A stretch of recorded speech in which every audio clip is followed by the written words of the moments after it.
Oh, that's great. So to anyone showing up, sorry I'm late. I was completely turned around on time. How are we doing? How's the day going? It has gone by too fast. It has gone by crazy fast. Yeah, I'm not. I Like, just realized I had major stank face. oh, Let's did sit you? like this for like way too long.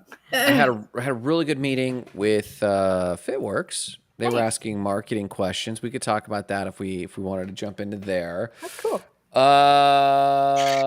But yeah. So how's the first day back from July 4th? It doesn't feel like a work day. It's No. like we're working, but it was. We had a great meeting too.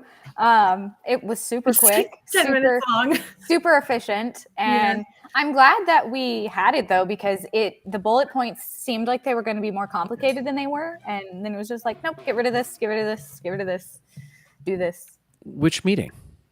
We had a meeting with Process Plus Results. Oh yeah. Where they're just like changing the direction of their website. Coach Jamie Parker. Is she coach or trainer? Consultant. Coach. Yeah. Yeah. I haven't talked to her in a minute. She's super smart.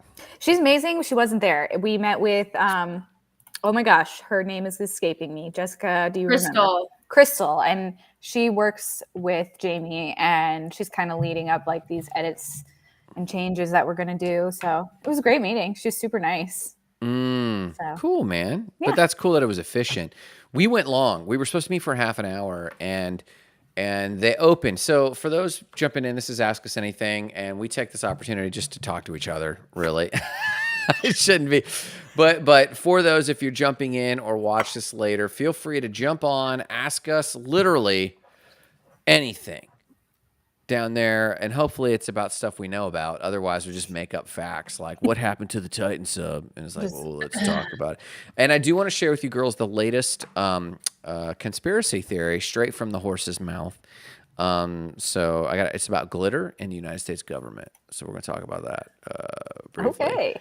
But for those just jumping in, we kind of touch on anything we need to catch up on. But we met with FitWorks, and it was an SEO meeting. Like, what can we do for SEO? And this was like an exact repeat of Jessica. You and I were on a call with somebody about that. Well, it's like if someone's like, "Hey, does Grant have a meeting? What's it about?" It's this. Like, and it starts out with ranking and SEO. Who did we meet with, Jessica? That was about this, but it ended up. See her face, but I can't remember her name at the moment. What does she do?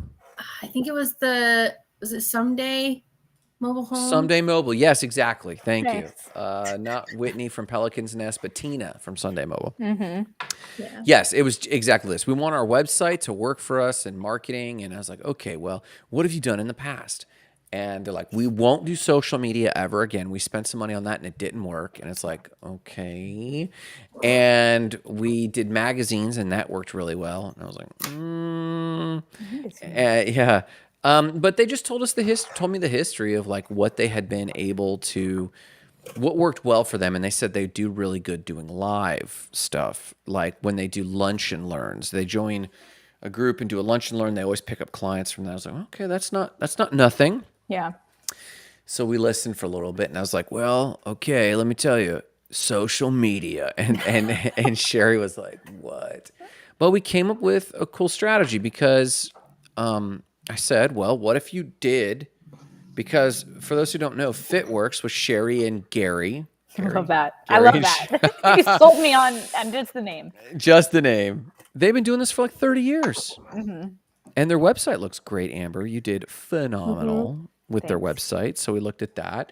And we came up with a micro strategy for the next 2 months. Join and mind you, they help people alleviate pain without surgery. Which is so cool. Which is huge. And that's what a lot of people claim, but Sherry and Gary have like a lot of experience doing this. And they have like their entire 30 years worth of knowledge in a library for subscribers, which is huge. Yeah. And they're like, that's worded really great. And I was like, yeah. So it ended up being some messaging conversation. And then we came up with a quick funnel. And that was, I told them about our Ask Us Anythings. And they're like, what? I was like, that's social media, but it's not paid social media. It's It's So they think of social media in terms of like paid ads, and they're not thinking of organic ranking, which is what we more so talk about. We don't really do the paid ads thing much. And the paradigm shift of social media isn't meant to be a one-way dialogue. It's not a marketing thing where you go out and force feed your message to everyone. Yeah. It's a two-way dialogue because, and this was an interesting point about marketing that I didn't really realize until I said it. I was like, when people are shopping online, they're first and foremost looking for, are the lights on, which is what we do with Google Business. Have you posted within the last day or so? And then if the lights are on, then they're posting like, do I have affinity with these people? So like photos and videos of these people. So first off, like, is this person legit? So they're looking for social proof. So I introduced them to the idea of social proof.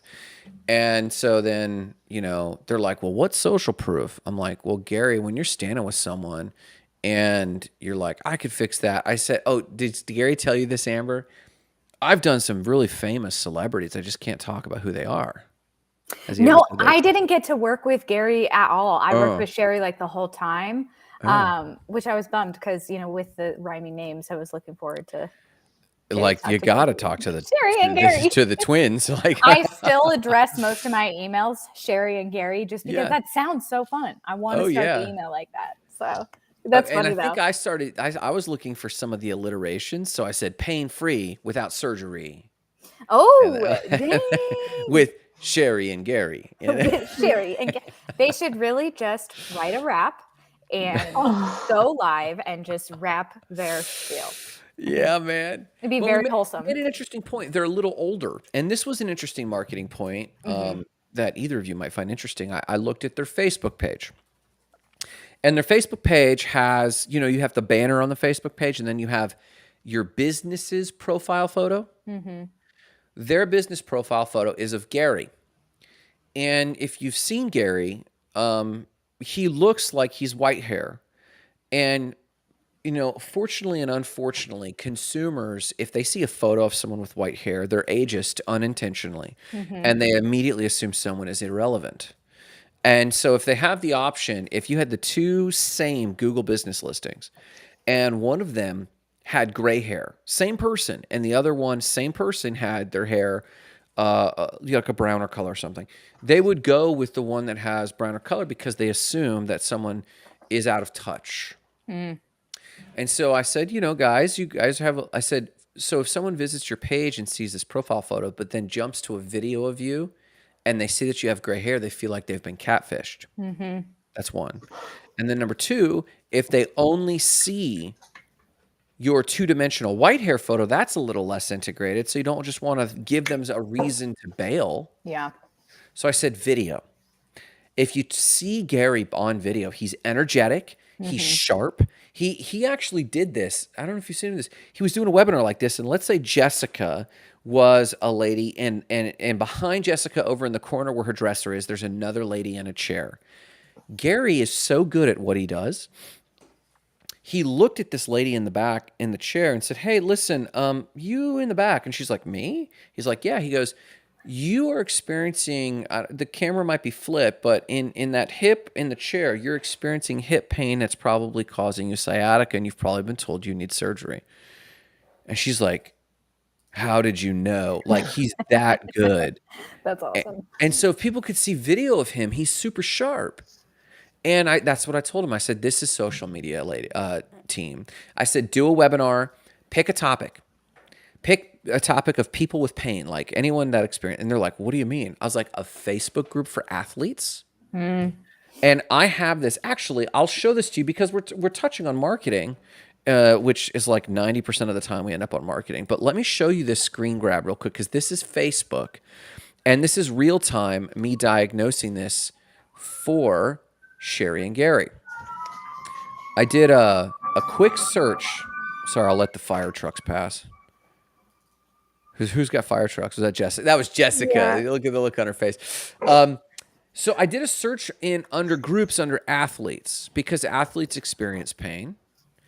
And I found this particular group, Whoop Athletes, with 11,000 members. That's interesting. And then this one right here I saw, 3,500 members, athletes with Injuries. What is their affinity group? Pain-free without surgery. Yeah. I said, you need to join groups like these guys. And then you need to participate like a normal citizen.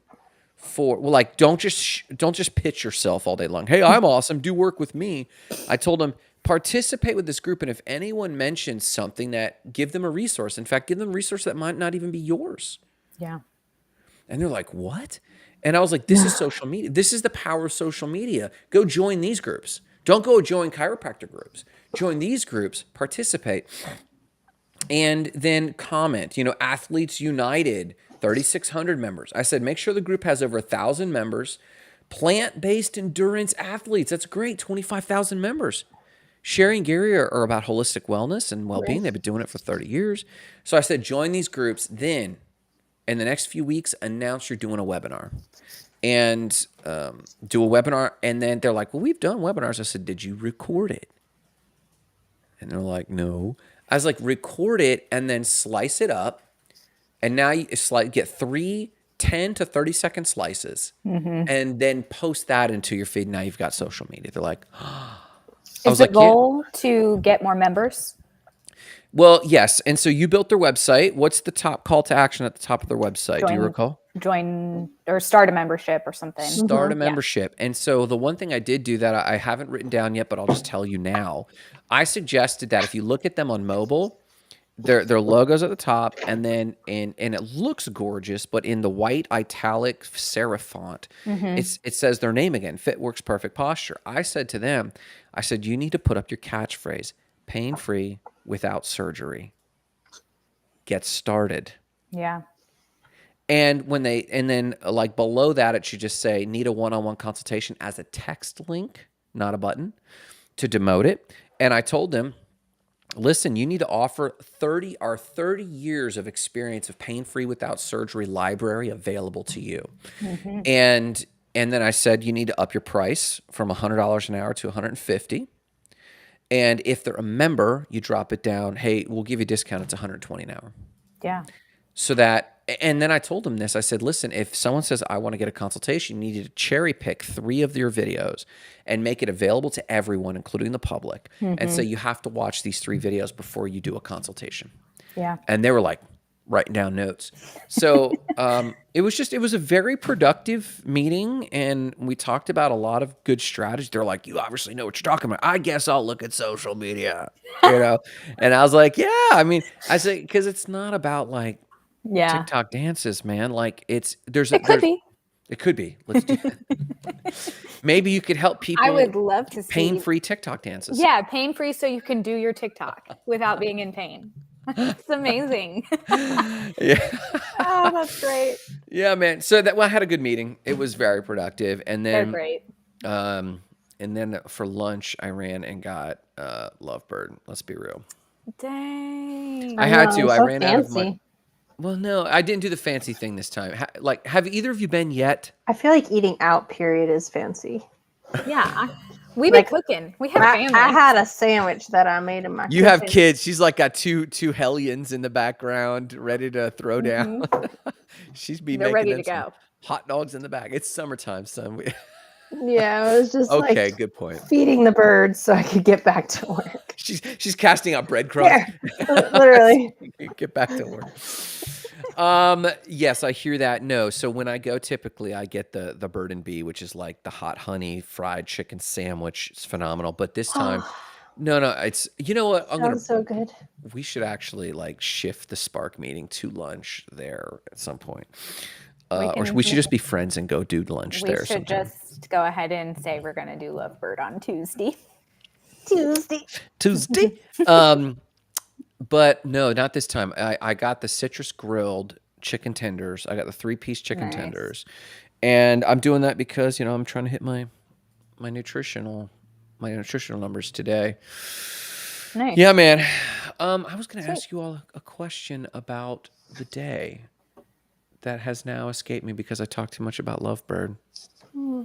It's just a wild week. I think we've discovered that everyone just checks out for 4th of July, even though there's really no reason. Like Jody, I sent her an email the other day and I got her vacation responder. She doesn't come back till Monday. next Right? week. I was Who like, doesn't come Jody, back till Monday? Jody. She said, I'm on vacation. You did just remind me. I do need to call. Jenny B called me this morning. Wellbridge is down, I think. Oh, Grant. But no, I'm sorry, but it wasn't our thing. The person who controls the domain, because we don't control the domain. It's still down. Yeah. Okay, Jessica, what were you going to tell me? I'll call Jenny B immediately. I was just reacting. Oh, Site down is our only emergency. Literally, there's a fire. yeah. I did a threat assessment and whatnot. So okay, let's talk about this real quick because we haven't really talked about this since we got back.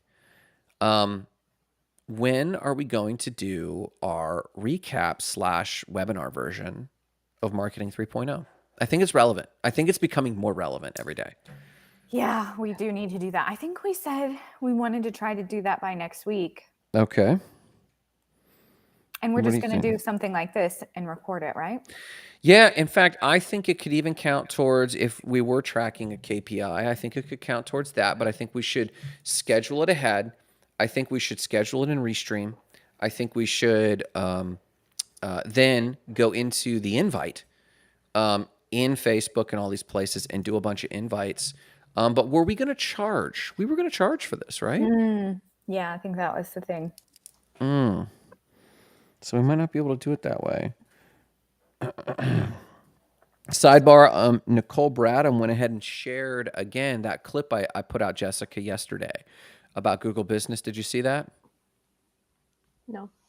That's okay. No, you don't have to. I Write it told you I was down. going to do. She said it like she was in trouble. Nope, didn't see that.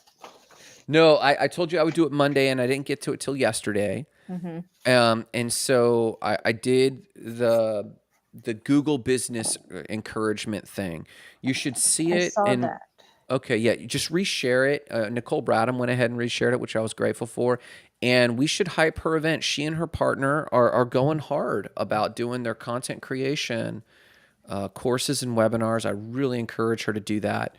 But I'm finding nearly every appointment I'm taking now is ranking on Google and marketing.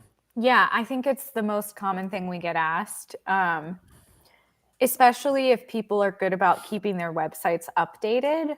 Yeah. Then they don't need like brand and messaging refreshes so much as just some ideas and strategy on how to market. Because now that Sherry and Gary have their awesome website and the people have the ability to buy their membership right there on the website, which they did not have that option before. Correct. It just makes them look so much more professional. So I don't really think that marketing for them is going to take that much. I think it's just going to take a lot of consistency.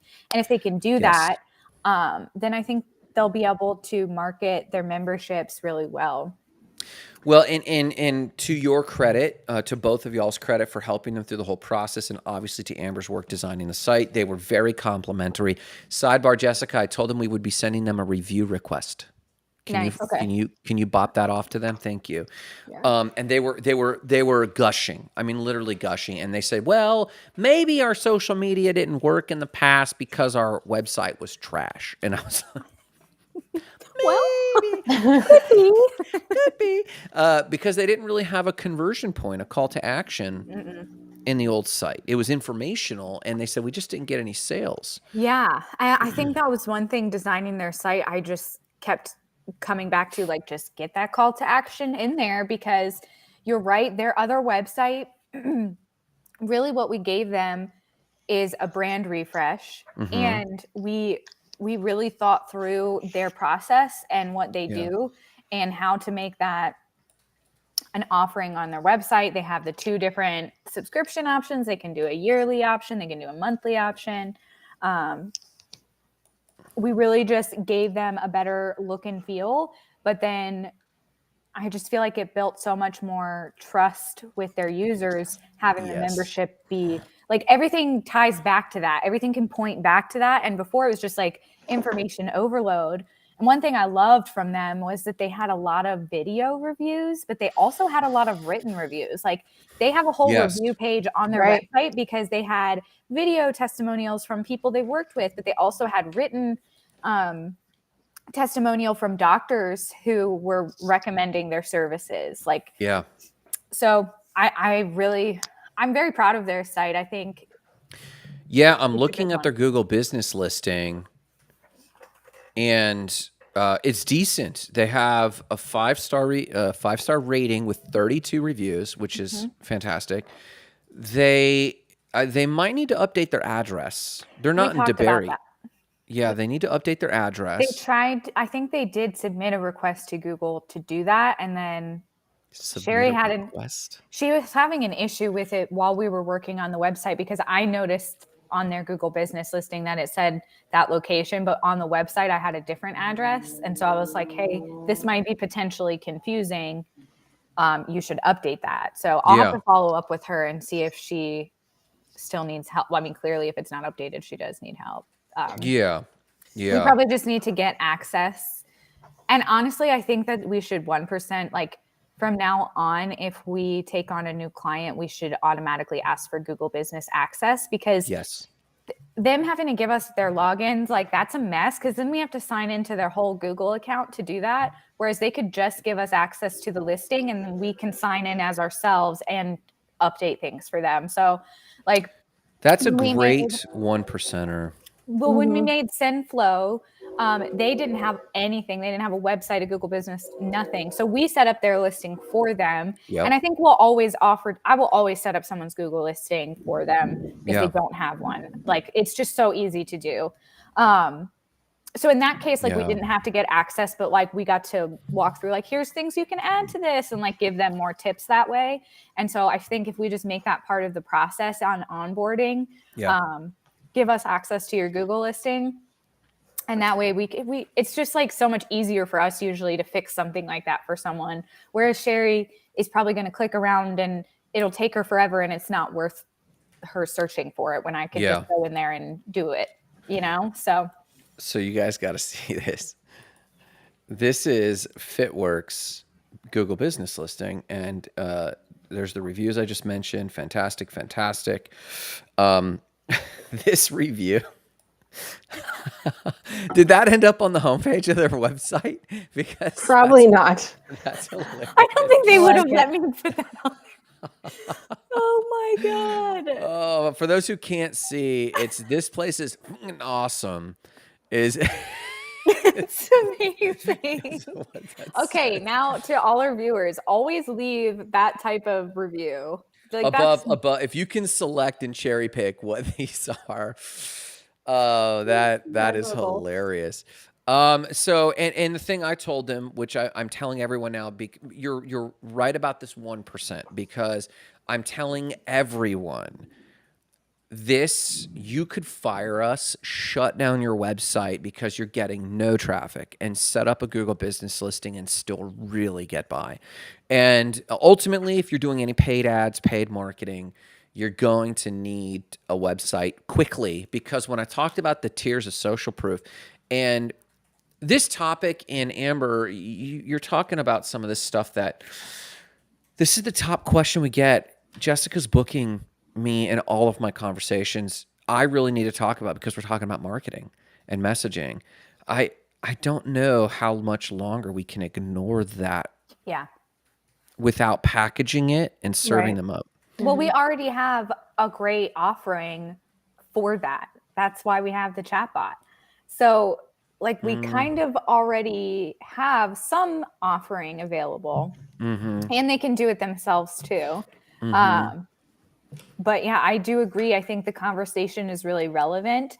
And if we could help establish a baseline for our clients, like a marketing baseline, like this, what we're talking about, marketing 3.0, if this could be the baseline, then maybe that leaves room for more. So I like that. A marketing baseline. This should probably be I wonder if this should be our course, our product that we create this quarter. It's easy enough for us to outline how often have we run this shtick, and it might be an indicator of a time to create a product around something, or a guide. It's a course, but call it a guide.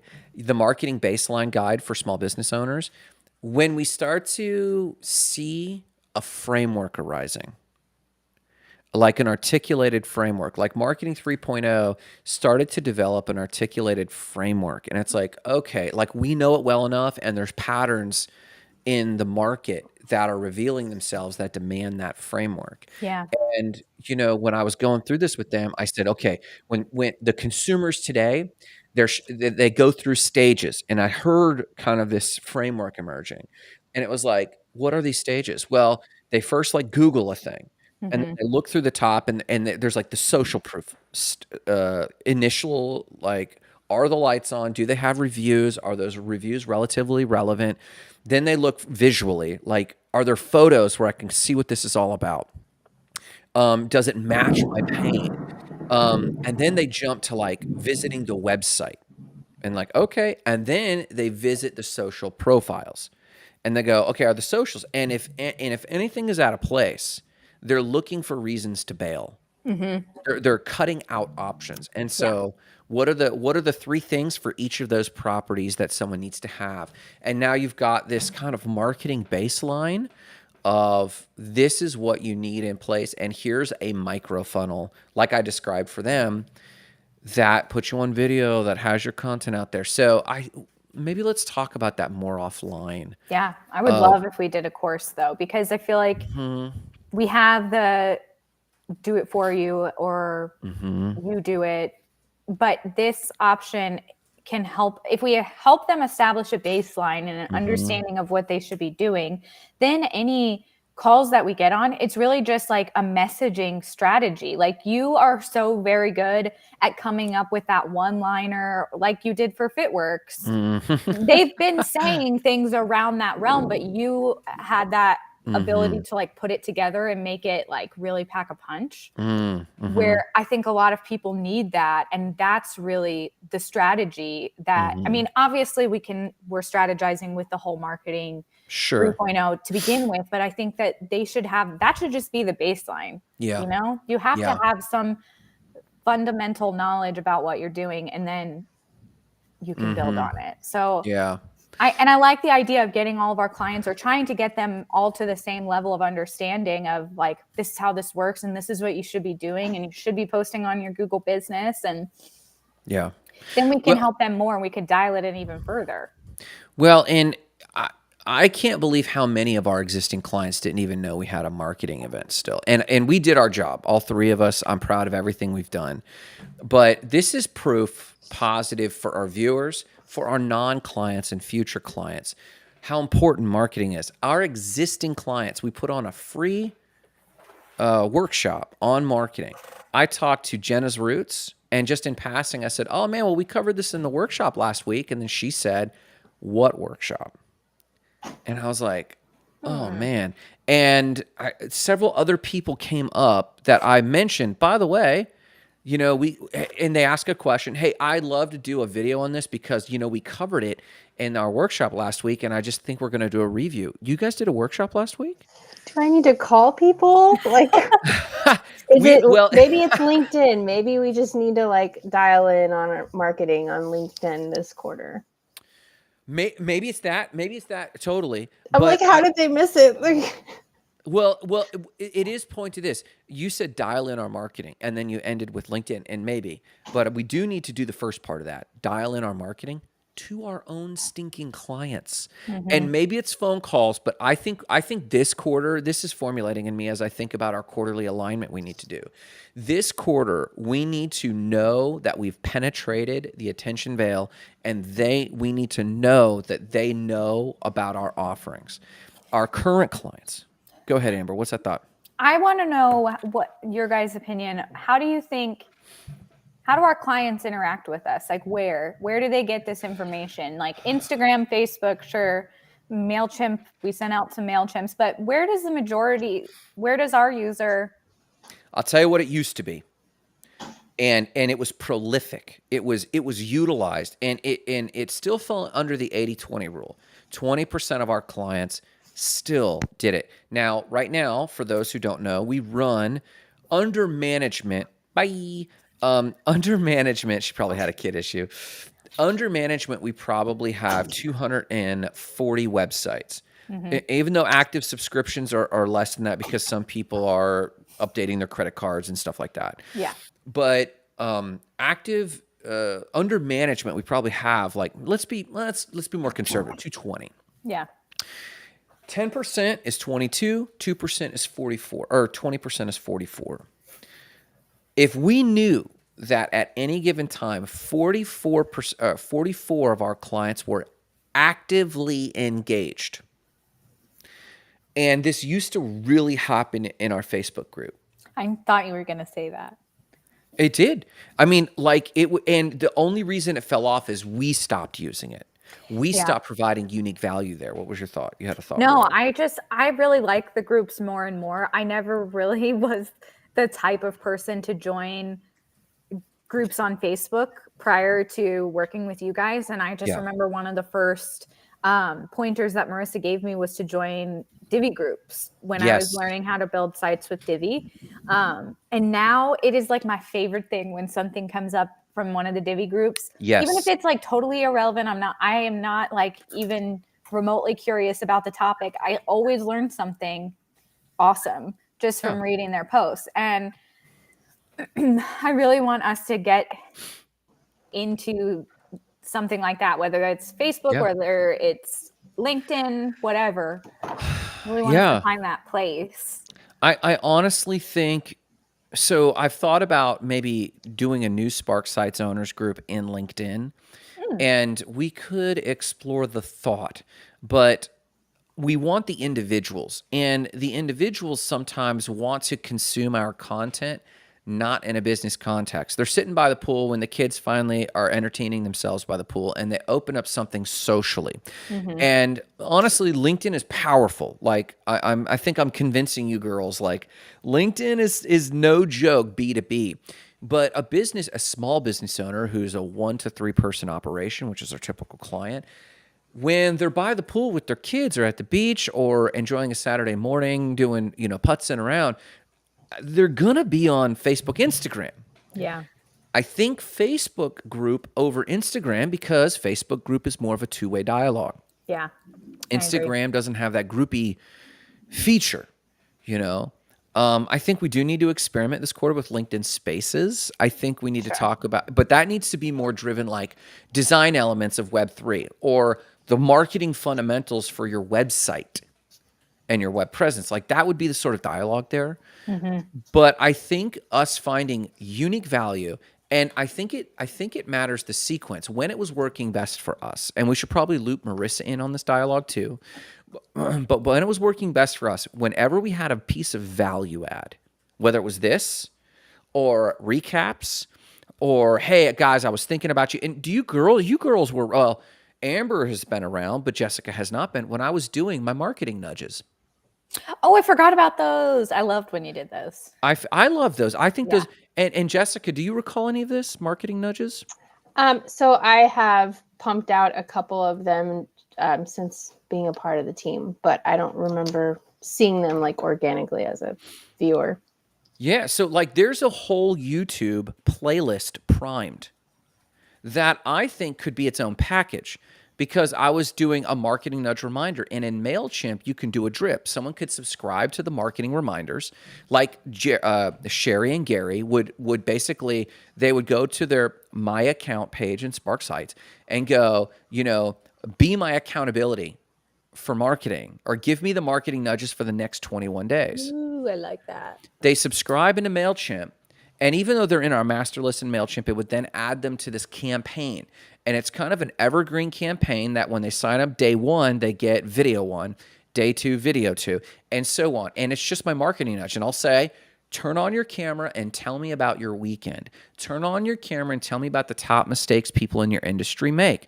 And it just like gets them in the muscle memory. That sort of thing. So that's an interesting note. Like we should see all this old content we have that's phenomenally evergreen. But the other thing is that sort of thing would have landed on the Spark Sites owners Facebook group first. Yeah. Well, and did those ever make it there? Do you remember? They were. Yeah, I think they were. If you scroll down in the group far enough, because it's been a minute, right? It's been 6 months or so, I think. I just remember my father-in-law was like, I see them every day. like, did you do them? And he's like, no, but I saw the nudge. Yeah. Well, and that's part of it. We're staying in front of people. We're adding value. And when they're out and about, they're thinking, if someone says, man, I need a website, they're like, man, honestly, I never watch this, but these guys are great about like keeping you informed. Yeah. And making sure that if you just go into the Facebook group and scroll down, like I'm looking at even June 7th, I just posted a video into the group. But like, I mean, Jessica has done all of her posting there, but I'm wondering if we need to stop posting promotional stuff in the Spark Sites group. Leave that for the Spark Sites business page. Yeah. And then focus on nothing but value-added content in the group. I agree with that. So let's capture that. We got a chat. Someone's chatting us. Is that me? Okay, back for more hot seat questions. Sorry, I'm just now seeing this. This is Jarrett. Come on. Back for more hot seat questions. Oh, Amber and Jessica. Okay, I won't answer. This is to y'all girls. Are you building your LinkedIn communities? Okay, Jarrett, thank you for the accountability. Grant gently reminds us this all the time. No, I'm terrible about this. I never sign into LinkedIn. No. Just short answer, no. No, I don't. I should be, but I just love these guys. So I just talk to them every day. Instead of building my community, I just keep sticking with Grant and Jessica. And so Jarrett, I'll leave with a question, then we'll hand the mic to Jessica. Jarrett, give examples that you've experienced on building a strong LinkedIn community. And while he's priming that answer, Jessica, what's your answer? So I'm tiptoeing into it. I'm not sure the best way to go about it because I do so many different things.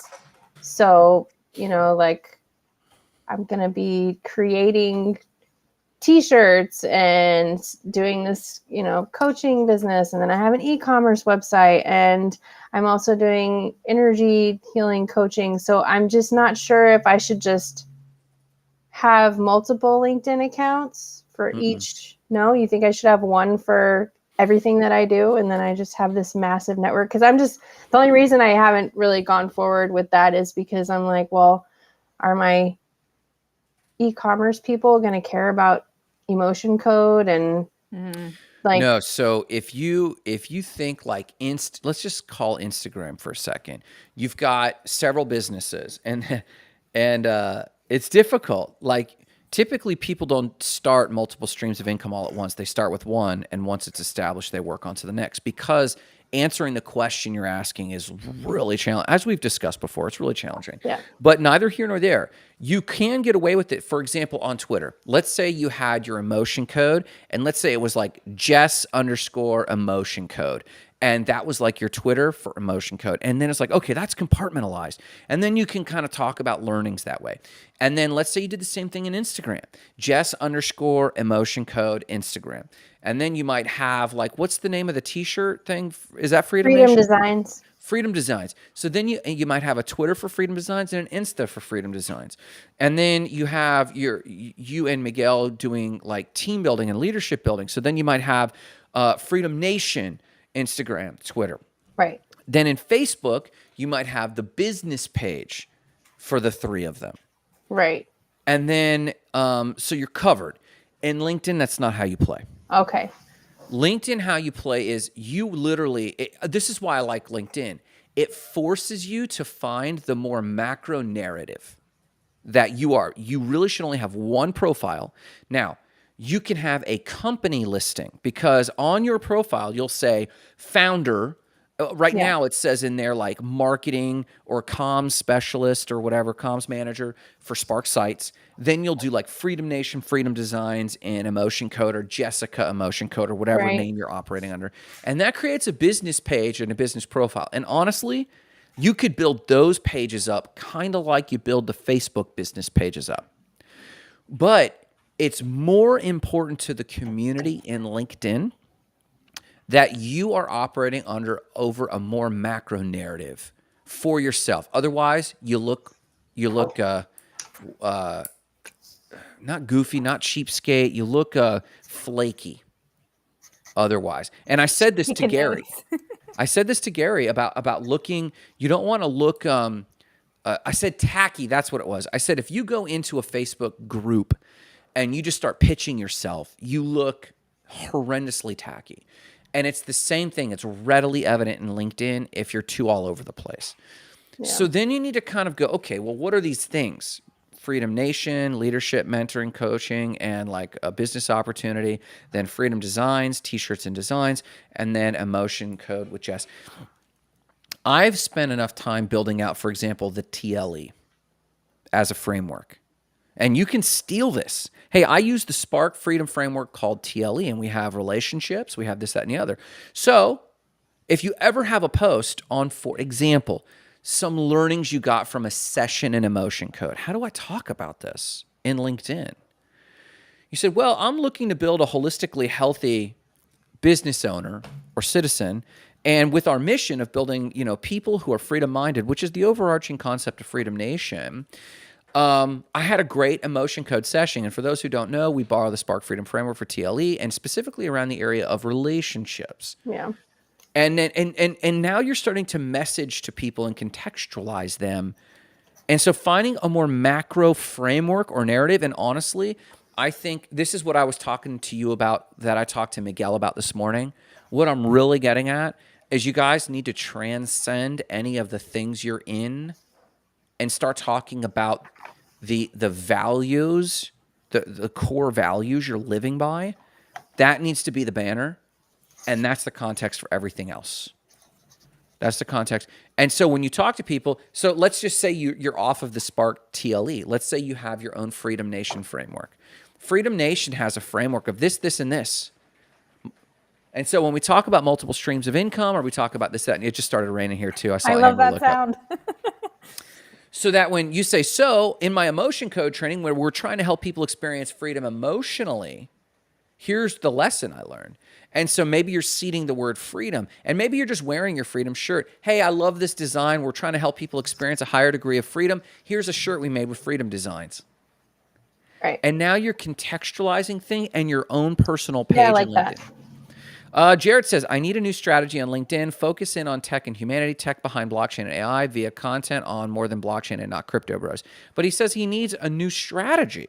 I kind of feel that I don't really know what my strategy is when I'm on LinkedIn. I think that's the problem, is that I'm not strategizing. I'm not looking for a new job. I'm not, I don't know what to do with it. So here's the thing. This is what I love about LinkedIn.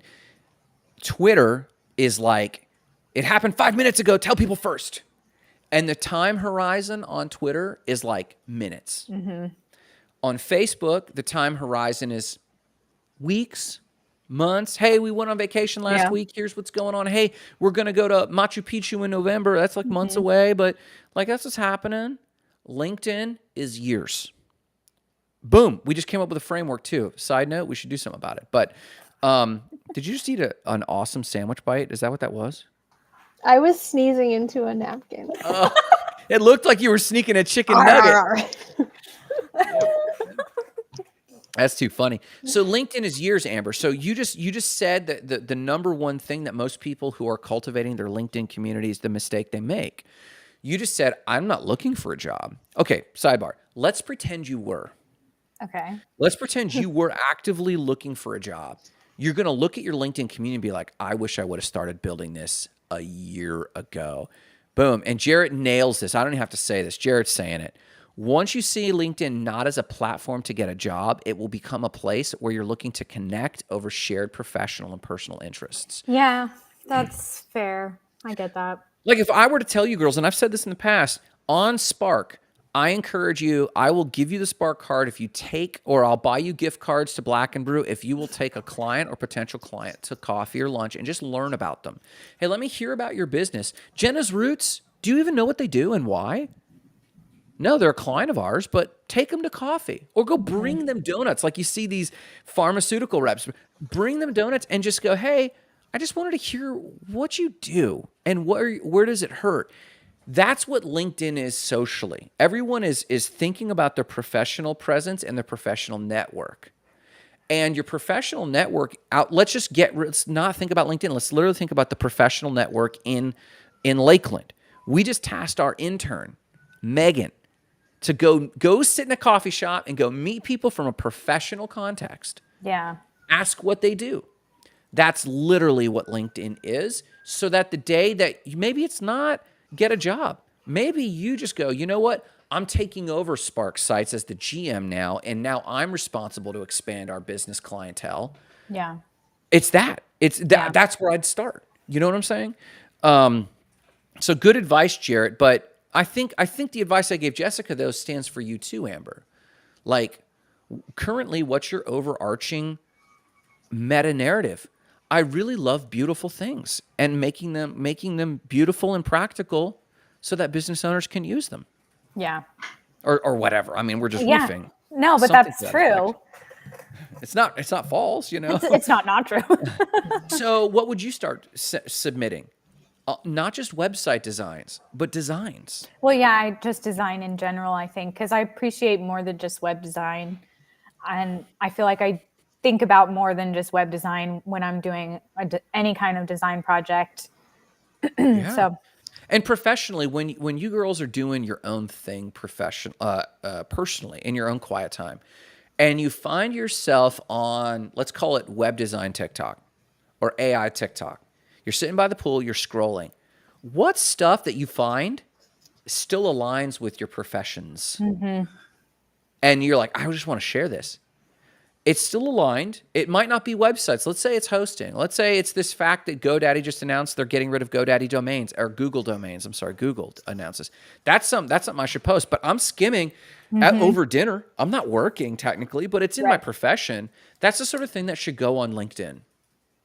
Yeah, I guess I just never thought about it like that. It always just felt like a giant resume to me. And I think in the early days, I want to say even 3 or 4 years ago, it was still that. 2 years ago, that was legacy, but they started rolling out a whole new set of features. Yeah. And you can one-click export your resume, but what has changed is the behavior of hiring people that are doing the hiring. Their behavior is did this person show up on LinkedIn just to get a job, or have they been a participant in the industry? How am I assessing that? Have they been posting? Are they actually interested in this topic, or are they just bullshit people floating from job to job? Yeah. And the only way to tell is, what do they post about on LinkedIn? You know? Man, I'm like years behind. Thanks, guys. No, because they're not going to look at years worth of content. They're going to skim the last few weeks on your profile. Yeah. So, like, here's one. Actually, this is a hot tip. This is really important. What time is it? 4:21? Okay, we got a few minutes here. Let me show you my profile real quick. And give you girls nuggies on something to work from, and then anyone watching this can actually borrow this. So this is this is my profile. This is live. So just so you know too, I don't know if you know this. If you're live and someone visits your profile, the live will be displayed in the background. Yeah, that really disoriented me. It was like someone's like suddenly vomiting, like, ooh, like that's disorienting. So if someone's looking at my profile, there's the activity sections. They're just going to skim the last few pieces of activity. There's a power statement. This about should be like if you had an executive summary or an objectives on your resume. That's what that is. I just kind of put my power statement about the companies that we maintain and why we kind of do that. And then like I've got right now the founder and chief Spark instigator, State of the Spark. This section right here with these photos is what I want to call your attention to. Amber, my advice to you under Spark Sites, add media, add position. No, that's position career break. How does this work here? Oh, I edit this section and add a position, not a career break. Add this experience under here, under add media, under the actual job. So you would go down to, like, both of you would go down. If there's something you're proud of, and here's some suggestions. Photos of our IRL event. Right. Yeah. And so you'd click the pencil icon and you'd add, and I should do this just because, add media. Amber, you've helped redesign the landing page. Post on that and connect it to this experience and fill it out. And this starts to look like, man, she's really involved. So I would look for, you don't have to be, you're not years behind if you literally start right now and do just a handful of these for each of your positions. Jessica, if you've got like Freedom Designs listed there and you founded that, March 2023, post some of your designs, some of the mock-ups of the t-shirts. Do it. If you do Freedom Nation and that's like part of your, founded in January, February, March, April 2023, the photo of you and Miguel on stage, put it there and put a caption down below it. Yeah, it's grainy. It's grainy, and Grant complained about the quality. Well, it's what you got right now. Post it. It's social proof. It's more social proof than nothing. Right. Yeah, that's fair. Amber, some website designs that you're super proud of, before and after, side by side. Or here's one that could definitely end up in your feed in general. Critique homepages. Yes. Pull up existing homepages and be like, hey, listen, if I were in charge of their website refresh, this is what I do right now. 3 points. It's like kind of like a case study, but not. That's right. But but it's relevant. Yeah, that's a great idea. So that's how I would start using LinkedIn. And I think it's critical, man. I think because kind of like you want to make sure your local community knows who you are in case you ever do lose your job or decide to move on. Economic security is in community. LinkedIn just expands that outside of the local network, but it takes less work. It's more leveraged. But all of these people have suddenly seen you doing case studies for websites or building out streams of income, Jessica, or energy code sessions. Hey, we just helped this person do this energy code session, and this is what we learned, and this is the results in their life. And you can anonymize it, right? And someone's like, do I want to get with this person? Are they in it? And it's like, look, right here more than anywhere, because I'm willing to bet, Amber, none of this appears on your Instagram. Well, okay. It's Cole playing guitar under the fireworks. My Instagram is just for my personal life. I will never use it for anything else because it's really just, it's going to be my son playing Goo Goo Dolls on the 4th of July. Great photo. He's the best. He's pretty cool. Yeah. I saw that. Oh my God. But that's really how you do it. If you want to keep your world separate, to feel comfortable that Instagram is personal. Yeah. Go make LinkedIn professional. Yeah. Okay. I appreciate that advice. Yeah. Anyways, I didn't mean to harp on that, but it's a good topic. I mean, it's a great topic. As soon as I saw Jarrett's comment, I was like, dang, he just always knows what to ask us. Well, because we talk about this ish all the time. We're like, dude, I can't believe people don't use LinkedIn. These dumb MFers, like we don't mean it, but it's like, it's a huge opportunity. And oftentimes, like even Gary, their last name is Dross, right?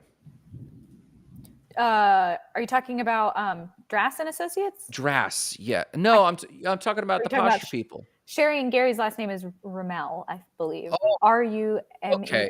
I want to call them Drosses, but I confuse those people. But like they often like, I don't get LinkedIn business to business. It's not about that. And they even said we want more affluent clients because affluent clients don't even question it. Mm-hmm. And it's like, you're right. They get it, and they have disposable income. Those people are on LinkedIn, bro. Yeah. And it's like, where they're at. Jared says Instagram is now just TikTok. TikTok may get banned. Reddit and Twitter are having problems. LinkedIn is going to change things. And I believe this. I mean, Jared, to your point here, bro, I think you know this, but we lost our Instagram account overnight. Mm-hmm. And I have never heard of a legitimate person having anything banned on LinkedIn ever. Not because they don't do a good job, but because the culture of LinkedIn users is by default so much more professional. Yeah. Okay, girls, I think we're good, right? Like these girls nudged me like, are we doing this? And I was like late by 3 minutes, but it's ended up being a good meaty episode. Yeah. So Jarrett, thank you for jumping in. Real quick, any gratitudes or shout outs at all for the public? Let's go. Yeah, I'm definitely grateful Jarrett comes on here and keeps us on our toes. We need that. Yeah, man. Grant's so nice to us. Sometimes we need him to keep us on our toes more, probably. Maybe I need to be tougher. Jessica, any specific shout outs or gratitudes? I'm grateful for this thunderstorm right now. Yes, we've needed it. Yeah, my dog is not withery. My plants were looking withery. Mm-hmm. Yeah, just grateful for the rain, and thank you, Jared, for coming on. We need the participation. We need people to ask us questions. Hey, otherwise we were just going talking fine, about we were going fine. But you're right. It does seem more I don't know. It's more fulfilling when people talk to us. I love talking to you guys, obviously, but we talk every day a lot. And it's social proof. I cannot get over this from a marketing standpoint, but when someone comes in and confirms a direction, it's like your spouse tells you something forever, and then you're like, shut up. And then like your couple friends come over and the husband or wife say something, and you just look at your spouse like, and they're like, and they're like, so true. Everyone who's been married knows, or has dated anyone long term. Well, They it's know. the same with kids, because you can tell them something over and over, and then their friend's mom agrees with you, and they're just like, "Oh, it makes sense now." And you're just Yep. All right. I love you, girls. Thank you. Let's hop off and finish our days. And thank you to everyone who stopped by and made this another great Ask Us Anything. Have a great one. Bye. Great.